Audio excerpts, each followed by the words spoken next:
Kid Films, bitch. What up, man? It's your boy D-Bonds back with another banger. D.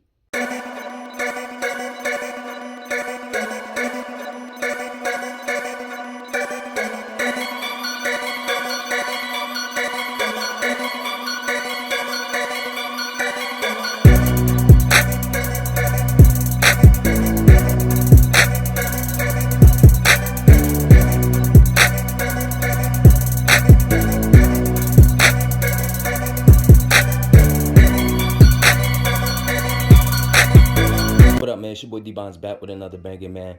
Yo, listen. This is another video that I wanted to drop. Y'all need to hear this. As far as reloading, like, if you gonna get into reloading, now is the perfect time. If you don't get into the reloading right now, it's gonna be too late because powder is gonna slow down real soon. And when I mean real soon, it's gonna be a lot of things changing with this this gun stuff, man. So today's video is about should you reload or not? And the answer to that is yes. And I say that because, you know, who doesn't want to make ammunition for their own firearms? Think about it. Who wants to keep going to the store, spending all that money? And if it's a shortage, then you're part of that shortage. So that's how I actually got into reloading, to be honest with you. Once I found out that they kept having shortages and you was limited to buy a certain amount of ammunition, I was like, oh no, I gotta make my own. So here we are. Now, what I do is with my brass is I go to the range and I keep all my brass. Now, some of the brass that I have, I collected. I collected some of the brass that was already outside. Like, it was like very little, not too much. So when you reloading, you have to understand the process of reloading. You have to know every single thing about reloading. Even if you don't know, even if you just know a little, it's good to start very little. It's better than nothing. You got to start somewhere. What we got here, man, we got some brass right here. This is all the 223s that I shot at the range, man. It's a lot. And yes, look how they look. They look good too. Them things look pretty. That's how they supposed to look when you clean them. Like, I'm gonna show you the little process that I go through cleaning mines. See, what I usually do is I'll get my brass, I'll clean them. I will clean them in the tumbler. And the tumbler right here, this is my bad boy right here. This is the Frankford Arsenal tumbler.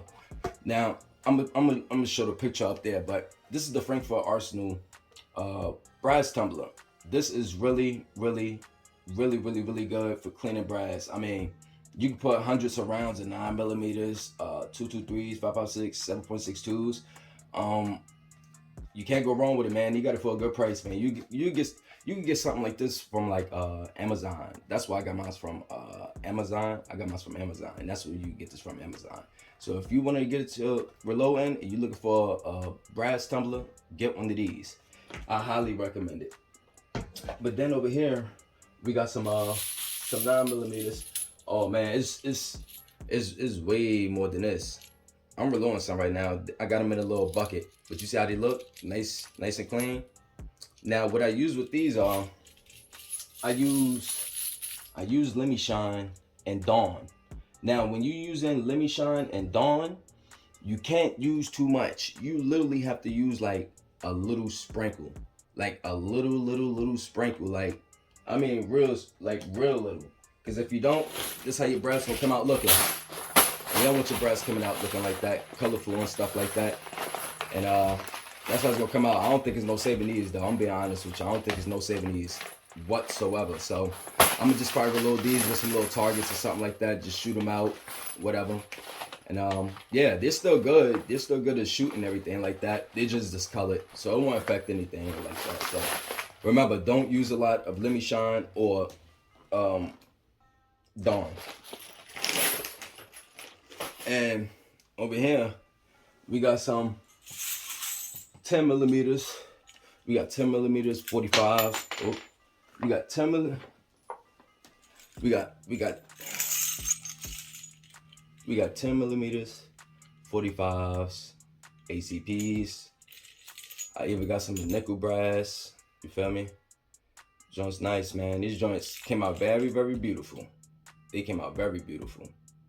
10mm 45. So, you know, we got some we got some 357 SIG brass, and I also reloaded some of these too. And it's not hard like I think. Now, some people might get confused reloading the 357 SIG, the 38.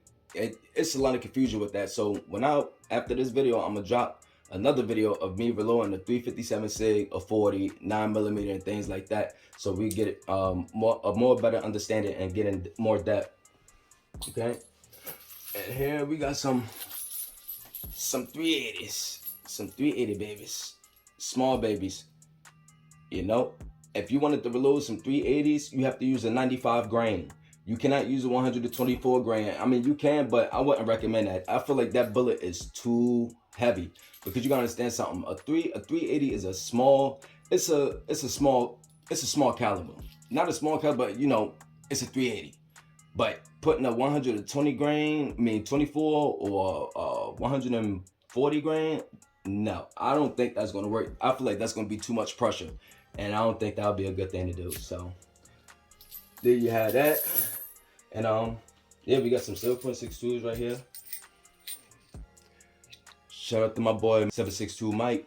These are joints he gave me a long time ago. I'm just now watching them and stuff like that.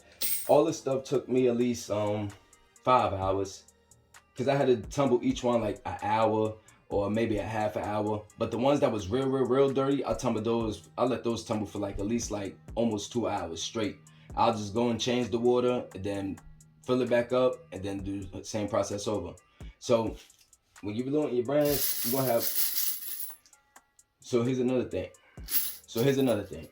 When you reloading your brass, you're gonna have different types of brass.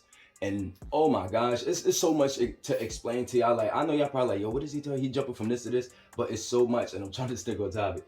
But when you reload in your brass, right? All your brass is not the same. I had to come to a realization of that, and the reason why that is because of the barrel. Now, you might notice some cases they might be smaller than others. You know what I mean? For example, like this little small one. Where's another one at? Here we go. A regular, see, I don't know if y'all can see it, but I guess that's what they mean when they say P and plus P. You feel me? I don't know if y'all can see it or not, the diameter. See, I don't know if y'all probably can see it or not, but yeah, y'all probably can't see it, but this one is like a little, this one is a little bigger than that. It's just a tad bit bigger. So y'all probably can see it. I hope y'all can see it. But y'all see if it's like bigger than this one right here. So I mean, you gotta be very cautious. That's why they say like separate your brass and different brands or whatever it is, whether it's Speer, Norma, Blazers. I ain't gonna lie, I like Blazers and Spears. I love them, especially in the nickel brass. You can't go wrong with some nickel brass. It's hard to get nickel brass and black brass. So when you tumbling, right, you want to use like warm, like not hot. You don't want to use hot water. You want to make sure the water is just right. You don't want to like discolor your brass and things like that. So yeah, man, I got a whole bunch more to do. All right, so here's some brass right here. I ain't even clean these. I ain't clean these at all. These still dirty. These all 9mm, all 9s. I got like a whole giant, like a whole tub full of these. So we're gonna be cleaning these joints, right? And I tell you, we're gonna be using the tumbler right here. You feel me? So we're gonna get the tumbler right here. I'm gonna sit it right here so y'all can see. All right. So what I'm gonna do is I'm gonna open up my tumbler. Open up that tumbler. Now, when I'm reloading my cases, I don't like to mix these with bigger calibers such as like 40s and bigger stuff like that. You know what I mean? Because it will it will get stuck inside of the casing and you won't get all of it clean. You'll have like some black gooey stuff, like it's not all the way done. So, and it won't be done. It will look nasty. So don't just put them by themselves. If you got 9mm, put 9mm. If you got AK rounds or 7.62 by 39, 223s, 5.56, those go okay together. But as far as the like, you know, The smaller and big calibers, no, they're not. So if you're gonna do it, just do it by itself. So now this thing, it could fill up to right here, a little below the rim. And so right here.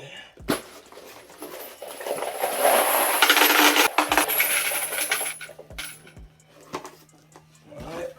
I know I dropped a few over there. I'm gonna catch them though. I already know which ones it is.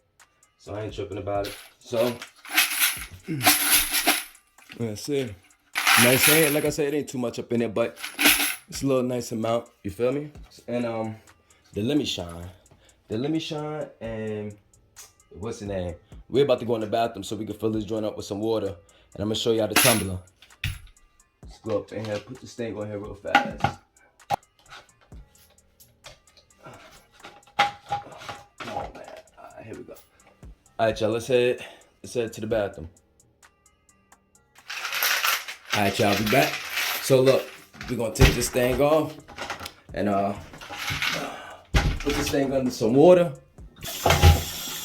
I usually fill the water up like right here. I'll fill it up to right here. The best is gonna get this rubber thing right here. If you don't put it on there nice and tight, your water will be leaking. So make sure when you wipe it off before you put it on there nice and tight, you'll be good to go. So we're gonna fill this bad boy up. I'm gonna show you how to use the Dawn and the Let Me Shine. Like I said, these not that dirty, so I'll probably tumble them for like a good 45 minutes or so. So like I said, you want to put it a little above the line right there. That's what you want to do, put it above the line. Turn this bad boy off. Don't need to be on no more. So what we're gonna do is just add the special ingredients. The Let Me Shine the Dawn. Now people got different, methods of doing this, but I think this is the best method because y'all just seen my brass, but this is the best method. I'm telling you, y'all seen my brass, so I'm telling y'all what I use and what works for me. And then if you can put your own little twist to it, then by all means. But this right here is what I use, and I'm not switching from this. So when you're using this, you literally want to use a very little bit because this is gonna give it that shine. You feel me? That nice shine. This is gonna take all that nasty dirt off that dirty bastard. Say now I'm playing, but yeah, it's gonna take all the nasty stuff off though. So now when I say a real little bit, I mean like this, like a sprinkle like this, literally, like that. That's all you need. You don't need nothing crazy. Even a little squirt. Look. That's all you need. Bam. You gotta dry the ring off. So it's nice and dry, you feel me? Nice and dry. Put that on top. You're gonna fill this up right on there.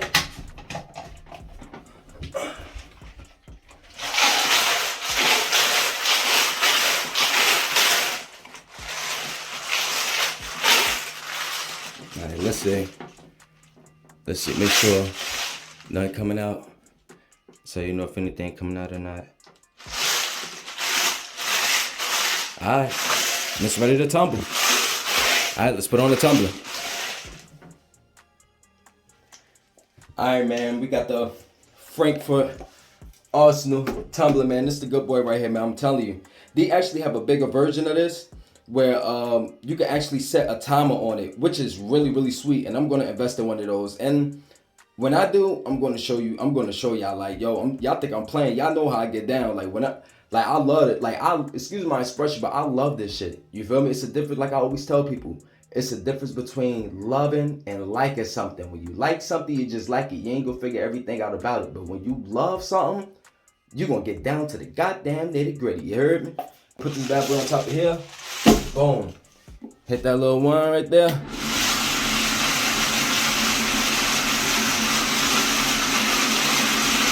that? That's on 5.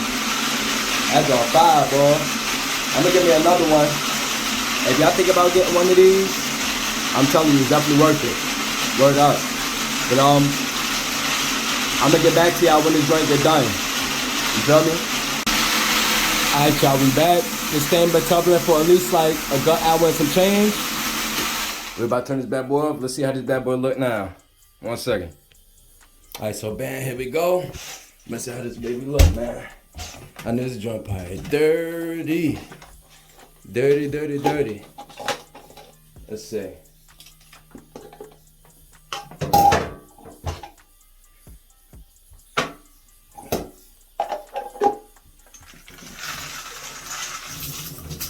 See all that?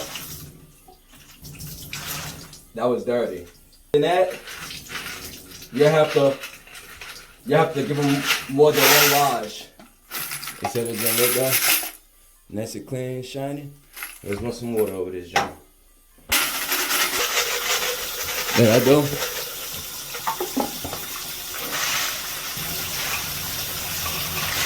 It wasn't too bad. It's dirty, but it's not too bad. It's not too bad.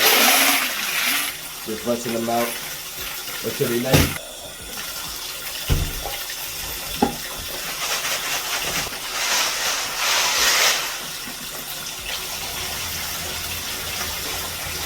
Now that's clean.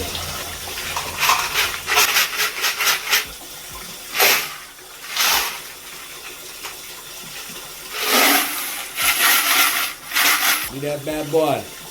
I'm gonna give it one more rinse. One more rinse. One more. Little shaky shake. Roll that bad boy out.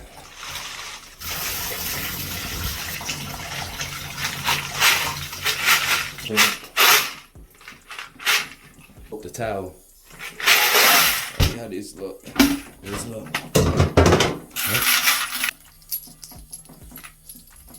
Now that's how you want your brass to look. That's how you want them to look. Clean like that. Y'all seen how much I used in there? It wasn't a lot, so yes sir. Clean brass. Now for the next process. We're gonna wind up taking this joint in the room. So I'm gonna take this baby in the room and dry on out. Alright, y'all. Let's head back to the room. Alright, y'all, we back in the room. Got this bad boy. Good bad boy right here. And what we're gonna do is we just gonna move this on here out the way so we can put this one down. You know what I mean?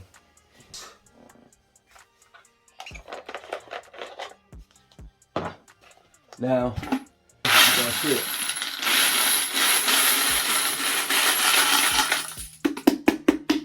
Look at that bad boy. Look at that. It is wet. It's what it is. I don't know what. I don't know if y'all can see it, but look. Look at that. Look how clean these brass are. That's how clean they are.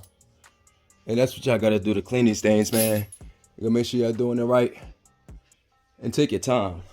You don't have to rush, you know what I mean? But like I said, you don't wanna, you know, I do this, think a little, it's on personal.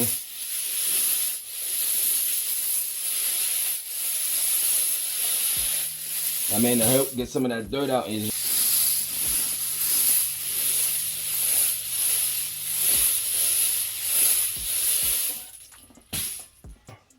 It's even more brass, as y'all see. So I like to let mine's air dry. That's how I like to do mine. I like to let mine's air dry. I wanted to get the other stuff, you know. I should have been got it long time. I could have been got it, but I let mine's the air dry. But I have no problem letting mine's air dry throughout the day because I'm always reloading. I mean, literally every single day. So it doesn't really bother me to you know, not wash every day and stuff like that. So yeah. I'm gonna let that be right here. And another thing I like to do, I like to sort my brass out. Sometimes I'll separate them. I'll separate my brass. I'll separate my brass like by the brands or whatever it is. Cause like I said, even when you know you're using certain firearms like small pistols, and the bullet diameter is different. And also the bullet sizes one might be thinner. So, I mean, it all depends. So that's why, like, when you try to shoot your firearm sometimes and they keep jamming up and stuff, that's because that casing does not belong with that. It's the difference between a P and a plus P. You feel me? But this is my 223s. Like I said, we're going to be depriming all of these. And I mean, all of them. So that's my process on that, man. I'm gonna do a part 2 of this. It's gonna be like a two process video, because I'm gonna do this all the way leading up to me reloading some ammunition and things like that. Like I told you, man, I reloaded me some 357 SIGs, man. Some 357 SIGs, and I'm very happy about that. So, you know, look at this joint. Left this dry right here overnight. Just sit in the corner or something like that. You feel me? Joint nice and clean, man. So yeah. That's the video on how I clean my brass and things like that. And we're gonna be priming and de-priming all of these things right here. So stay tuned for the channel, man. If you think about getting into reloading, man, like I said, get into it. It's nothing better than knowledge. Knowledge is worth more than money. I need y'all to remember that, because if anything happen, the money fall down. If you ain't got no knowledge, you ain't got nothing. So we're gonna come back with the next video with the process of the brass. Subscribe to the channel, man, if you want to see more. What you want to see me do, what bullets you want to see me reload, what caliber, and things like that. So yeah, once again, man, it's your boy D Bonds. I'm out.